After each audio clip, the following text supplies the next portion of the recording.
اسلام کی تعلیم و تعلم، قرآن کی تعلیم و تعلم اس حد تک نہیں ہوتی جتنا پاکستان میں ہو رہا ہے، اور یہ پاکستان کو اعزاز حاصل ہے۔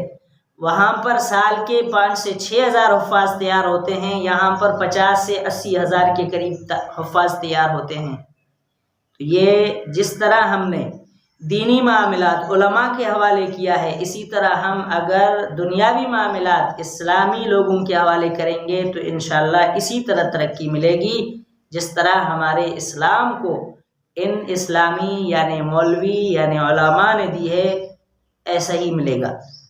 امید کرتا ہوں ساتھیوں کو میری بات پسند آئی ہوگی۔ اپنے رائے کا اظہار ضرور کریں، ہمارے چینل کو سبسکرائب کریں، شیئر کریں، لائک کریں، اور پھر ملتے ہیں انشاءاللہ کسی نئی ویڈیو کے ساتھ۔ السلام علیکم ورحمۃ اللہ وبرکاتہ۔